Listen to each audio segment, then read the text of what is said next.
마태복음 9장 8절에 가서 보면 재창조의 능력으로 말미암아 모든 사람들이 하나님께 영광 돌리는 이런 오늘 모습들을 보여주고 있습니다. 오늘 우리가 기도한 것처럼 재창조의 능력입니다. 재창조의 능력이 오늘도 저와 여러분 가정에 역사하면 그 가정은 천국과 같은 지상에서 가장 참된 행복한 가정이 됩니다. 할렐루야. 참된 행복한 가정이 되시길 바랍니다.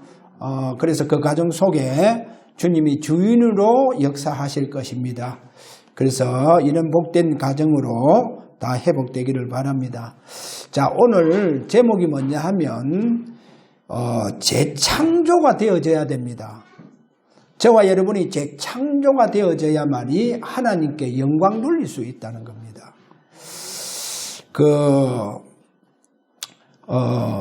웨스트민스터 대요리 문답이 있습니다. 거기에 제1문답이 뭐냐? 거기에 가서 보면 우리 인간이 제일 되는 목적이 뭐냐 하는 겁니다. 우리 인간의 제일 되는 목적은 하나님을 영화롭게 하는 겁니다.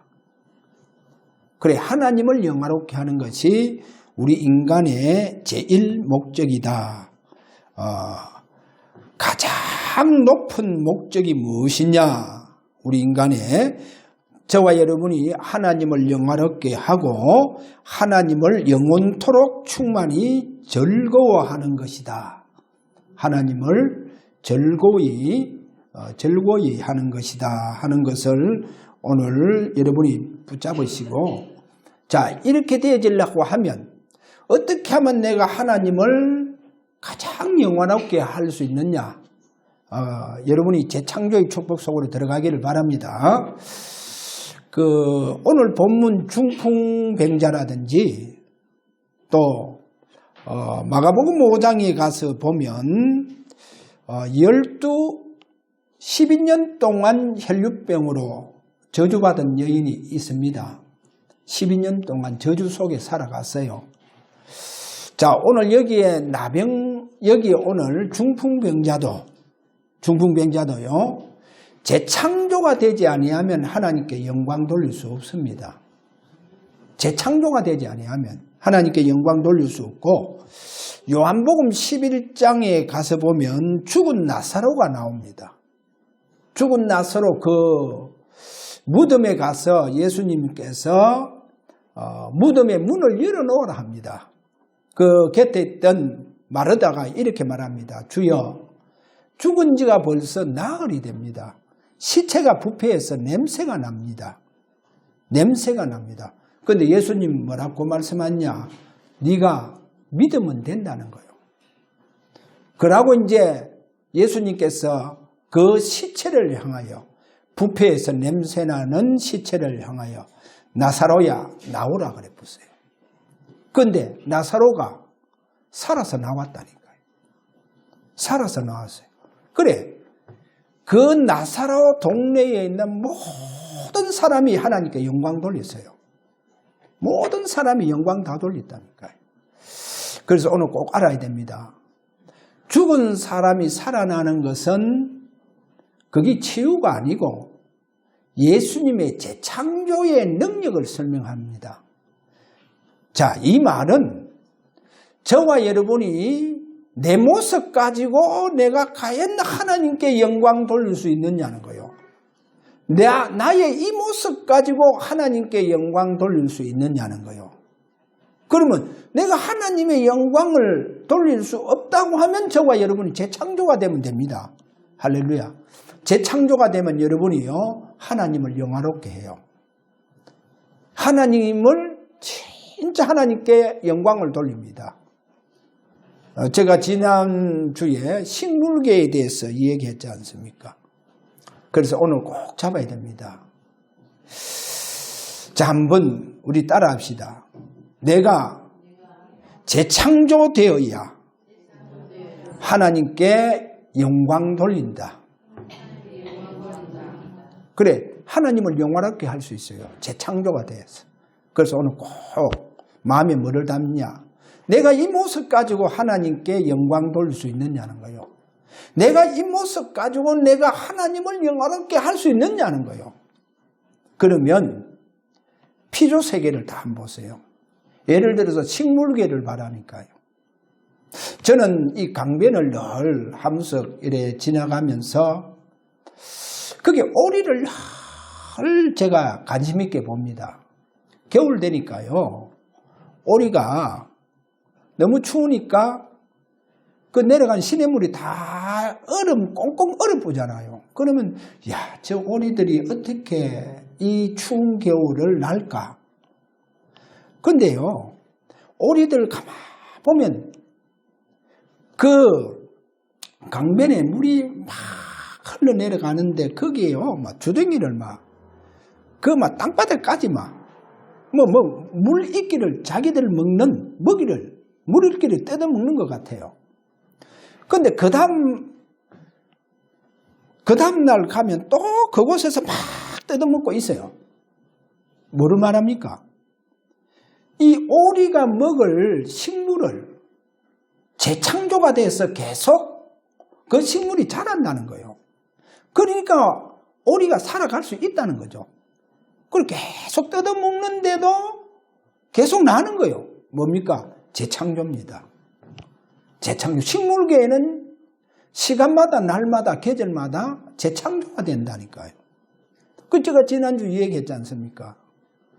봄이 되면요, 그 긴 겨울에서 잘 그 참아오던 잠자던 나무가요, 이제 봄 되니까 새싹을, 그 새싹이요 올라오면서 잎이 파랗파랗게 이제 싹을 트기 시작하지 않습니까? 그러면서요 꽃이 피우는 거라. 그리고 가을 되면요 열매를 맺잖아요. 뭡니까? 식물계도 재창조가 됩니다. 여러분, 우리 가정에요, 예준이 때문에 얼마나 행복한지 말할 수 없어요. 저는 멀리 있다가도 하면서 집에 올 때는 항상 예준이를 생각해요. 예준이. 그러니까 한 가정에도 인간계에도 재창조가 된다는 거예요. 부부 사이에 재창조가 돼서 자녀가 일어나서 우리에게 참 기쁨을 주고 즐거움을 주잖아요. 재창조가 되니까. 뭐를 말합니까? 하나님은 가정 부부 사이도 재창조가 되어져서 부모를 즐겁게 해주는 거예요. 여러분, 부모를 즐겁게, 그럼 자녀는 뭡니까? 야, 마치 피조 세계가 하나님께 영광 돌리듯이 자녀의 그 재창조의 축복을 통해서 가정에 웃음에 꽃이 피는 거예요. 그래서 저와 여러분이 오늘 재창조의 능력, 이 부분을 깊이 잡아야 됩니다. 그래, 재창조의 축복 속으로 들어가야 돼요. 그래, 모든 식물계, 영장류라든지 포유류, 결국 포유류도 뭡니까? 그 젖을 먹이는 동물들 아닙니까? 다 재창조의 축복 속에 있습니다. 재밌는 얘기를 하나 해드릴게요. 제가 알고 있는 목사님, 사모님이 제발 단풍 구경 좀 가자 하니까, 목사님 시간도 없는데 그거 뭐하러 가냐 하는 거예요. 그 사모님은 이제 감수성이 아주 많아요. 그러니까 단풍을 보면서도 뭔가 모르게 그 마음속에서 시가 나오겠죠. 단풍을 보면서. 그런데 목사님은 그게 없어요. 그래만 그 사모님이 한번 가자 한번 가세요. 가면서 단풍을 보면서 뭐라고 하느냐. 저 단풍 저 봐라, 저거 병들어가지고 다 떨어지는 거. 저거 보러 오느냐 하면서. 그게 아닙니다. 단풍도요, 가장 고운 색으로 물들어요. 얼마나 고운 색으로 물들었냐.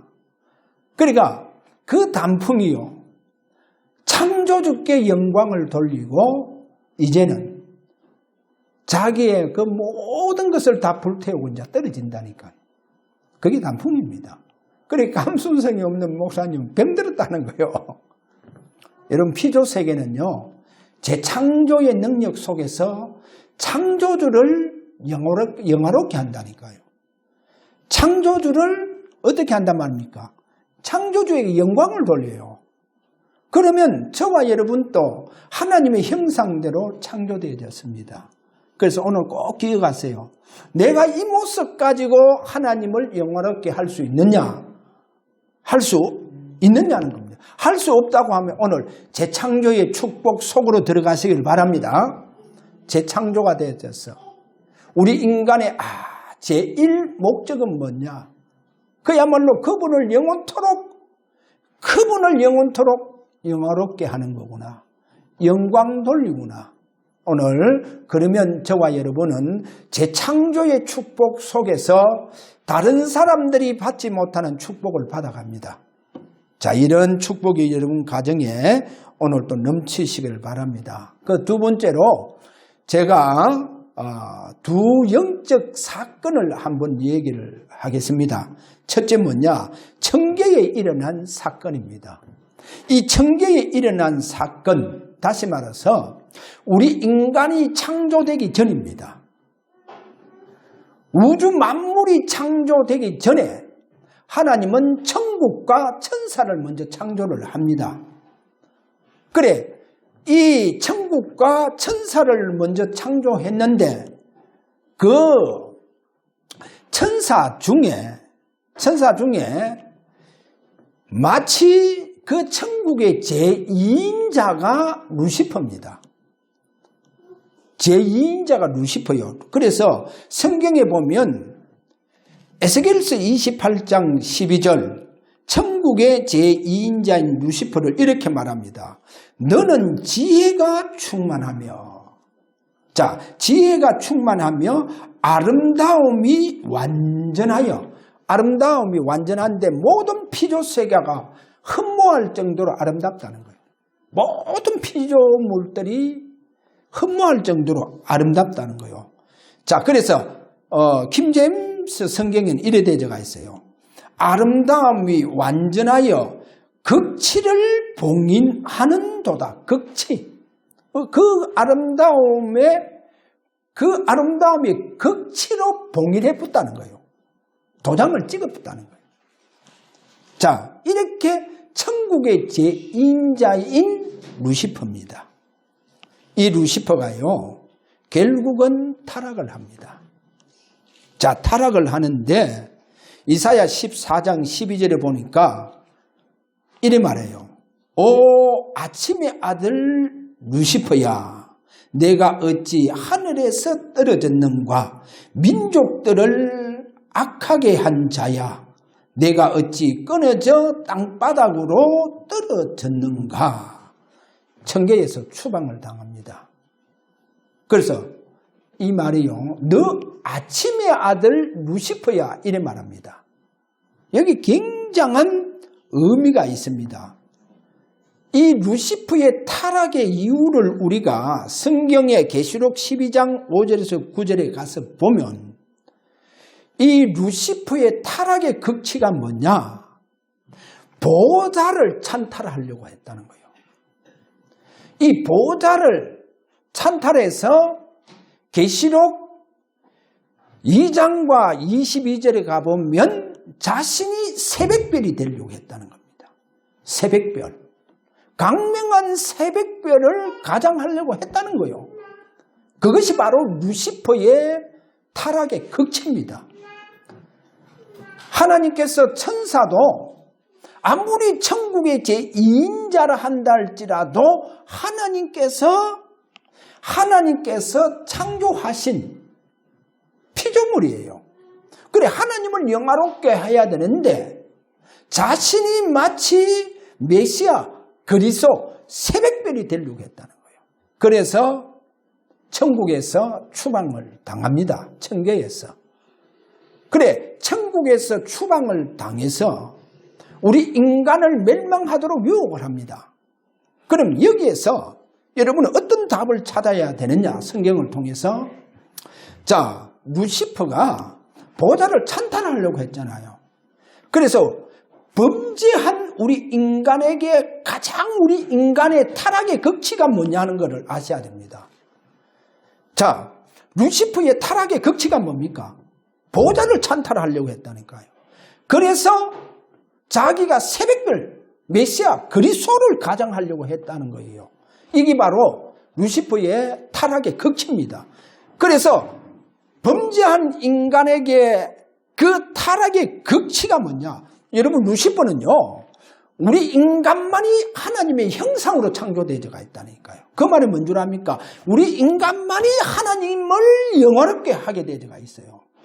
우리 인간만이 하나님께 모든 피조세계에 대표해서 하나님께 영광 돌리는 저와 여러분입니다. 피조세계를 대표합니다. 여러분, 우리 인간은요, 하나님 형상으로 창조되었기 때문에 피조세계를 대표하는 거예요.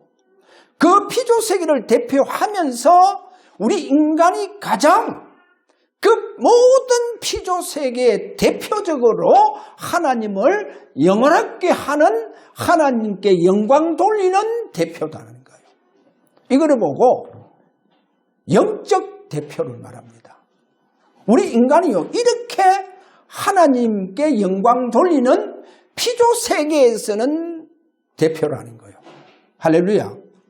그래서 어떻게 하면 이 사단, 이 루시퍼가 우리 인간의 타락의 극치로 유혹을 하느냐는 거예요. 그게 뭔 줄 압니까? 자신의 보좌를 찬탈하려고 했잖아요. 그래서 우리 인간에게도 동일한 방법을 씁니다. 그 동일한 방법이 뭐냐?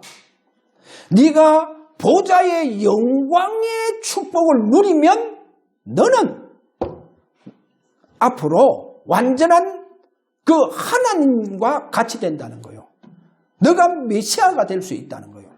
이게 바로 루시퍼가 우리 인간을, 범죄한 우리 인간에게 하나님의 형상으로 지음받은 우리 인간을 멸망시키는 한 방법 중에 한 방법입니다. 그걸 아셔야 돼요. 그래서 여기에 걸려 넘어져 버리는 거예요. 성경에 이런 말합니다. 창세기 3장 22절에 보세요. 창세기 3장 22절에 뭐라고 말씀하느냐. 자, 오늘 여기에 이 타락한 사단이 우리에게 하나님의 형상으로 창조된 우리 인간을 완전히 멸망시키는 그 방법, 완전히 타락하도록 만드는 방법이 너가 보좌의 영광의 그 축복을 누리게 되면 뭐가 같이 된다? 하나님과 같이 된다는 거예요. 자, 이 영적 원리를 여러분 분명하게 잡아야 됩니다. 보세요. 에덴 동산의 축복은 뭐냐? 제가 지난주 이런 얘기 했잖아요. 에덴 동산의 축복은 창세기 2장 9절에 가서 보니까 생명나무를 통해서, 생명과를 통해서 영생을 누리는 겁니다. 여러분, 영생을 누리는 거다니까요. 보세요. 그러면 범죄한 우리 인간에게 하나님께서 이래 말씀합니다. 여호와 하나님이 이르시되 보라, 이 사람이 선악을 아는 일에 우리 중 하나같이 되었으니.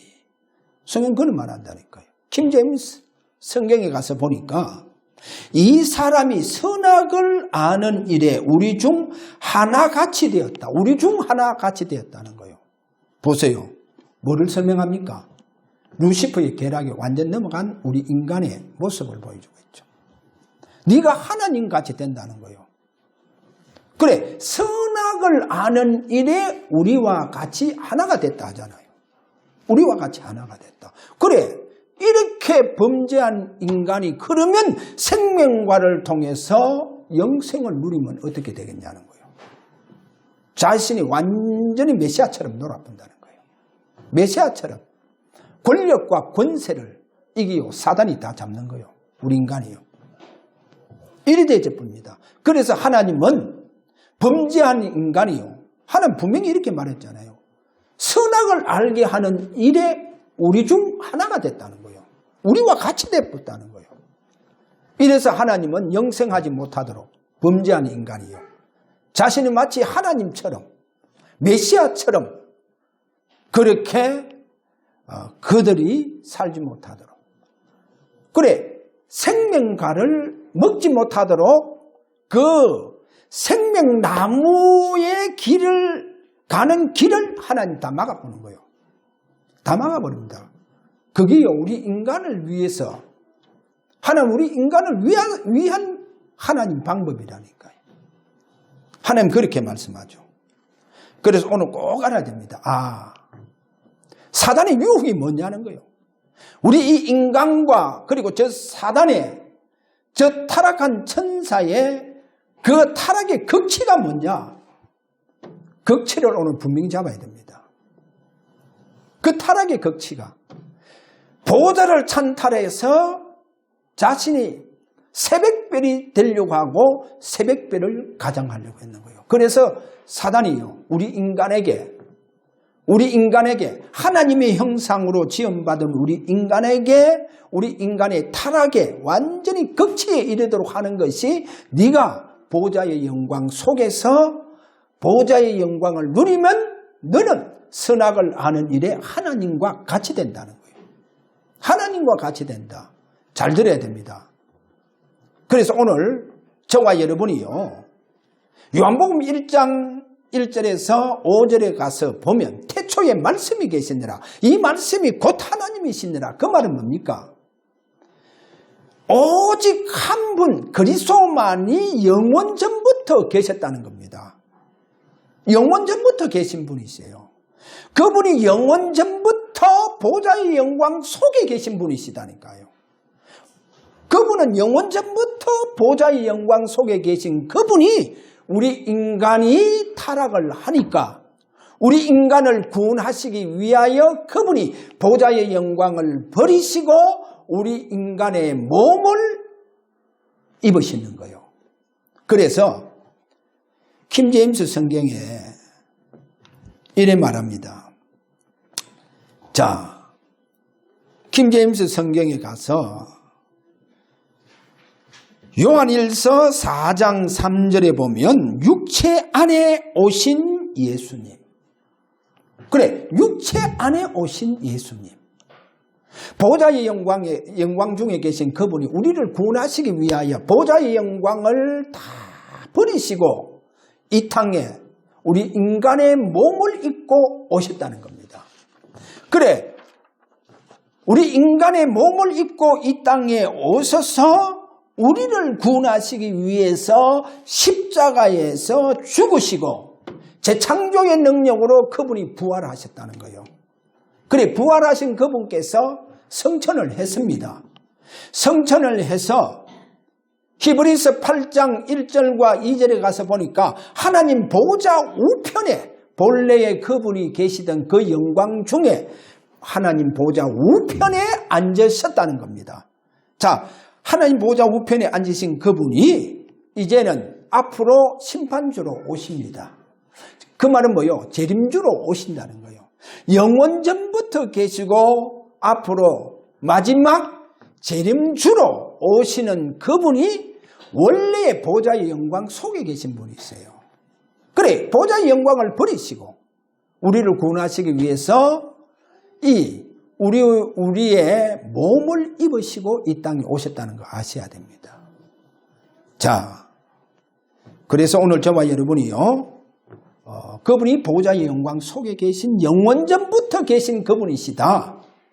자, 이렇게 여러분이요, 오늘 사단이 우리 인간을 바로 타락하게 하는 근본, 오늘 영적 이유를 여러분들이 분명히 잡으셔야 됩니다.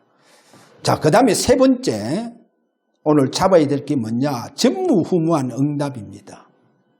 전무후무한 응답은요, 저와 여러분이 재창조의 능력이 내게 역사하지 아니하면 안 돼요. 재창조의 능력이 내게 역사할 때 우리는요, 하나님께 영광 돌릴 뿐만 아니라 저와 여러분에게 전무후무한 응답이 일어납니다. 저는 자매 베베가 복음 속에 들어가서 완전히 재창조가 됐어요. 자매 베베가. 그래서 전도자의 보호자가 됐는 거예요. 여러분 브루스가 부부가 동력자가 되잖아요. 그거는 재창조가 되는 거예요. 어디에서? 복음 속에서. 재창조가 됐습니다. 그래서 오늘 저와 여러분 무슨 답을 딱 찾아야 되느냐. 지구상에서 오직 한 분만이 재창조의 능력으로 역사하시는 분이다. 그분이 누구냐? 그분은 부활하신 주다.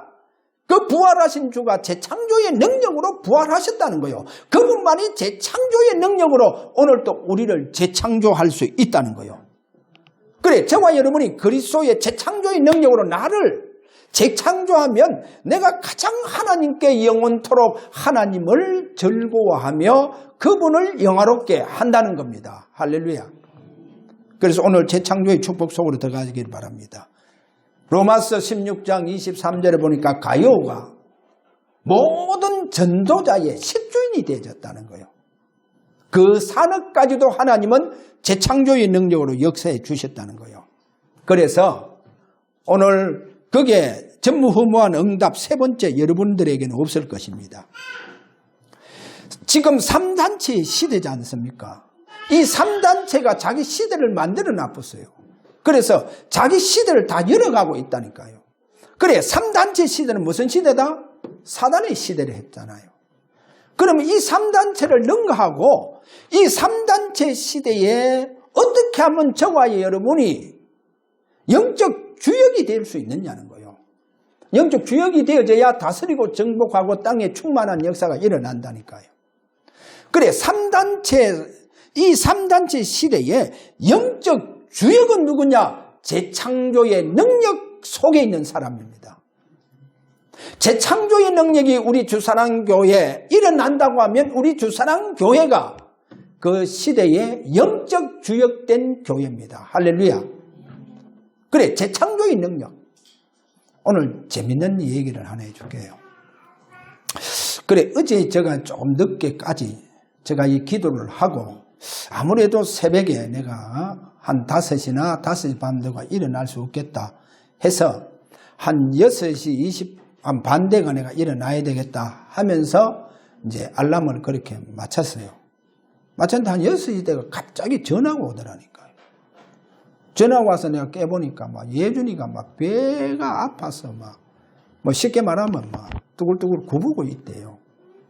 그러니까 이제 우리 집 사람은 딱 감을 잡기로 사단이 이 아이를 건드리구나. 그래서 이제 기도를 해주려고 했고, 근데 뭐 빨리 오래요. 그래서 저도 무슨 일이지? 아이가 밤새 잘 자다 갑자기 이렇게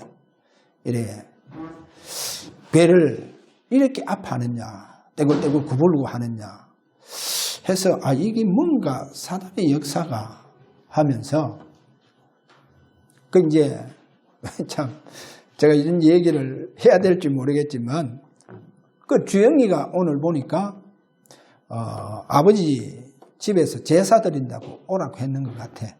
그러니까 아침 9시에 제사한다 하더라고. 그러니까 이제 뭔가 좀 영적으로 아이에게 이런 사단의 역사가 이렇게 좀 일어난 것 같아. 그런데 이제 신지가 그 이제 할아버지 폰에 사진을 보여줬대요. 사진을 보여주니까 내가 가는 중에 가보니까 애가 괜찮아. 다 나섰어. 그래서 제가 뭐를 생각하게 되어졌냐. 왜 이 지금 3단체의 시대에 저와 여러분이 영적 주역이 되어져야 됩니다. 그래야 3단체 이 시대에 3단체를 능가할 수 있어요. 그러면 어떻게 하면 내가 영적 주역이 되느냐? 저와 여러분에게 뭐가 나타나야 되느냐? 재창조의 능력이 나타나야 돼요. 하나님의 나라는 말에 있는 것이 아니고 능력이 있다고 했다니까요. 재창조의 능력이 오늘도 저와 여러분에게 나타나시기를 바랍니다. 구약의 한 예를 들게요. 모세는 지팡이 가지고 지팡이를 가지고 홍해를 가리니까 홍해가 갈라져요. 지팡이를 가지고 큰 바위를 내리치니까 거기에요. 생수가 터졌다니까. 바위가 쭉 갈라지면서 뭐를 보여주고 있습니까? 재창조의 능력. 재창조의 능력. 오늘 우리 렘넌트들이 얘기했습니다.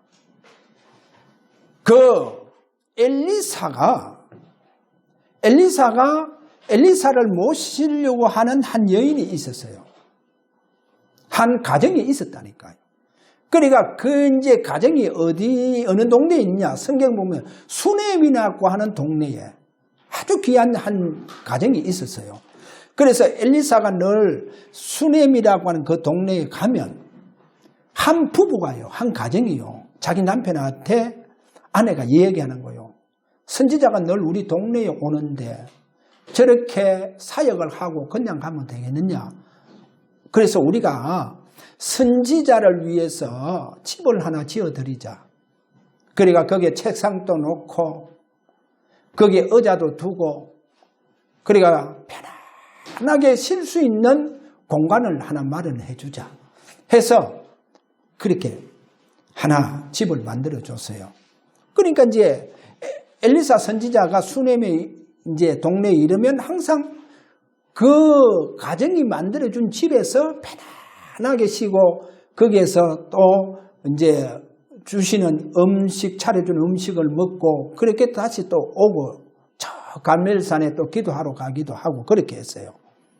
그래 이제 하루는 이제 거기 가서 방에서 엘리사가 누워 있으니까 참 이 가정이 두 부부가 참 너무 하는 그 모습들이 아름답구나 해서 부인을 불렀어요. 그래 이제 종을 통해서 주인을 불러서 혹시 남편이 권력이 필요하냐? 그럼 내가 왕에게 얘기해 주겠다. 안 그러면 내가 장관에게 얘기하겠다. 그러면 쉽게 말해서 한 자리 주겠다 이 말이죠. 근데 그 여인은 그걸 다 사용해요. 나는 이 백성 중에 사는 나는 한 사람이라는 거예요. 아무런 그런 소원이 없다는 거예요. 참 기특하다. 그렇게 이제 보냈어요. 근데 이제 종 게하시가 뭐라고 얘기하느냐. 선생님, 그 가정에 아이가 없다는 거예요. 그 가정에 자녀가 없다. 그래? 그럼 불러라. 그래서 이제 여인을 불렀어요. 그 여인을 불러서 그래 내년 이맘때 되면 너가 이제 자녀를 안을 것이다.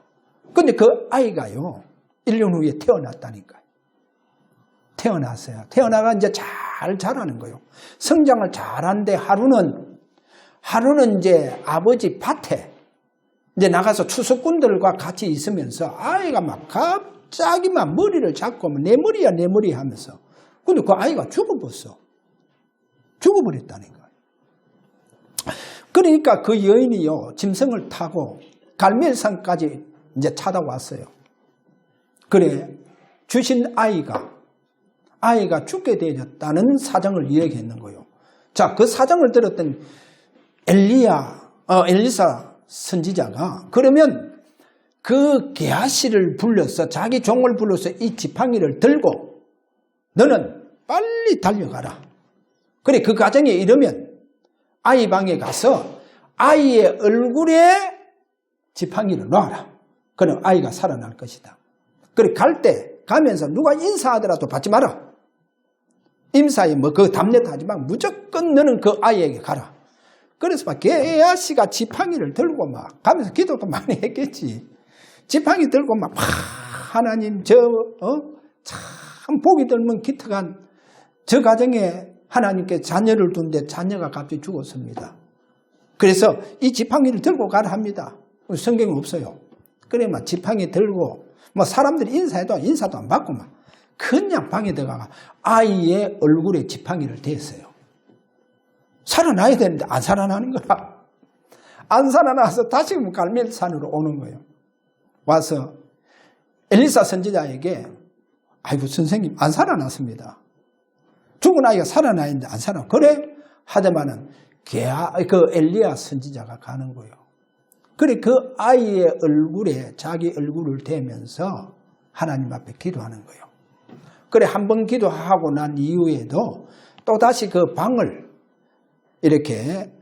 이리저리 이렇게 다니면서 다시 와서 아이의 얼굴에 자기 얼굴을 묻고 기도를 하는 거예요. 그런데 아이가요 갑자기 재채기를 7번을 하면서 아이가 살아났다니까. 그리고 여기에 뭐를 얘기합니까? 그리고 게하시는 분명히 엘리사 선지자의 말씀을 받들고 가서 지팡이를 아이의 얼굴에 놓으면 살아날 줄 알았다니까요. 안 살아나. 게하시가 엘리사 선지자 가서 기도하니까 살아나보는 거예요. 뭐를 보여주고 있습니까? 여러분 꼭 아셔야 됩니다. 재창조의 능력이 누구로부터 나오느냐는 거예요. 여러분 재창조의 능력이 분명하게 그 사람에게 재창조의 능력이 나온다고 하면 그 사람은 그 시대의 영적 주역된 사람입니다. 할렐루야. 그래서 우리 주사랑교회 하나님께서 재창조의 능력을 주시고자 감난산에서 약속하신 언약을 주셨다니까요.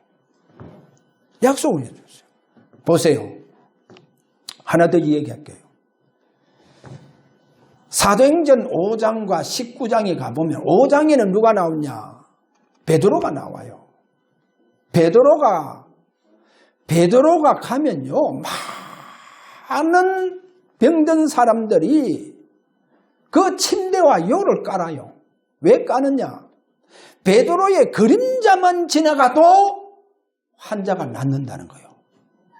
그리고 사도행전 19장에 가서 보니까 바울의 앞치마와 바울의 손수건만 가지고 그 손수건을 가지고 병자 위에 얹으니까 병자가 나타나는 거예요. 뭐를 보여주고 있습니까? 재창조의 능력을 말합니다. 바울은 그리고 베드로는 그 시대에 베드로가 영적 주역이라는 거예요. 바울이 그 시대에 영적 주역이라는 거예요. 그래서 재창조의 능력의 역사가 일어나면 됩니다. 어떻게 일어났냐? 감난산에서 약속을 했어요. 보좌의 영광 중에 계신 그 주님이 기다리라. 그러면 내가 재창조의 능력으로 너와 함께 하시겠다. 할렐루야. 그러면 재창조의 능력 축복이 일어납니다. 여러분 가정이 복된 가정이 되시길 바랍니다.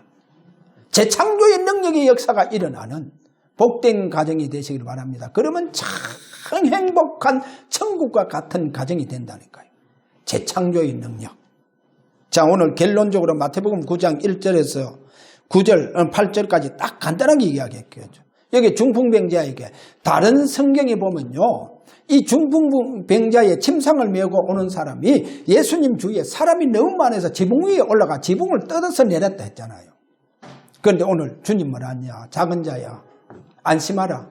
네 죄 사함을 받았느니라. 이러니까 거기 서기관들이 뭐랍니까? 야, 저 사람 봐라. 저 사람은 신성을 모독하도다. 왜? 하나님만이 죄를 사할 수 있는데 저가 니기에 지가 하나님이냐? 신성을 모독하도다. 이때 이 생각을 하시고요. 주님이 이런 말합니다. 그러면 내가 너희들에게 묻겠다. 걸어가라. 걸어가라. 침상을 들고 걸어가라. 이것이 쉬운 것이냐? 아니면 네 죄사함을 받았느니라. 이것이 쉬운 것이냐? 어떤 것이 더 쉽겠느냐? 어떤 것이 더 쉬운 것이냐? 묻잖아요. 보세요. 저와 여러분은 이 두 가지를 할 수 없어요. 그러면 만약에 예수님께서 네 죄사함을 받았느니라 해놓고 침상을 들고 일어나 걸어가라. 그 기적이 일어나지 아니하면 주님은 돌 맞아 죽어요. 왜? 신성 모독을 했기 때문에. 유대인들은 신성 모독한 사람의 돌을 던져서 죽입니다. 돌 가지고 던져서 죽여요. 그래서 만약에 이 중풍병자가 일어나지 못하면 돌 맞아 죽어야 돼요. 어떤 게 더 일어나 걸어가라는 게 쉬운 거요? 아니면 네 죄사함을 받았느라 더 쉬운 거요? 둘 다 어려워요. 우리는 못해요. 재창조주가 되시고 재창조의 능력을 가지신 그분만이 할 수 있다는 거예요. 그분이 그래서 저 무덤을 향하여 나사로야 나오라 했다니까요. 할렐루야. 오늘 저와 여러분이요, 주님께서 감난산 주신 언약을 잡고 집중 속으로 들어갔어요. 주님, 나는 내 이 모습 가지고 주님께 영광 돌릴 수 없습니다. 주님을 영화롭게 할 수 없습니다. 주님께서 약속하신 감난산 언약 잡고 오늘부터 재창조의 능력 대신 주님을 영원롭게 하기를 원합니다. 할렐루야. 그렇게 저와 여러분 집중하시기를 바랍니다. 자, 우리 다 함께 이 시간 주님 앞에 기도합시다. 이 부분을 분명히 잡으세요. 주님, 내 모습 가지고 주님 영화롭게 할 수 없습니다. 내 이 모습 가지고 주님께 나는 영광 돌릴 수 없습니다.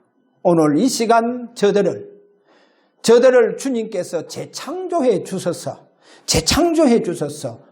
오직 주님께 영광 돌리는 영화롭게 할 수 있는 저들이 되어질 수 있도록 하나님 우리를 재창조하여 주옵소서. 이렇게 우리 다 함께 이 시간 주님 앞에 기도하기를 원합니다. 다 같이 기도합니다.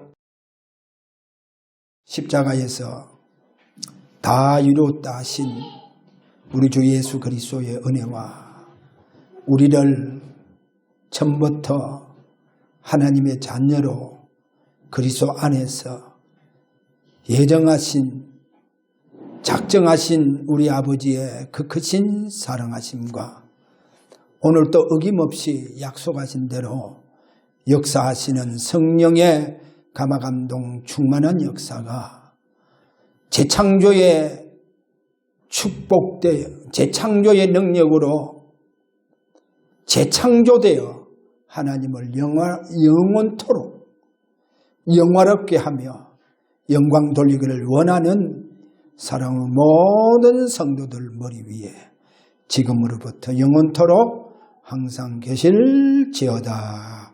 아멘.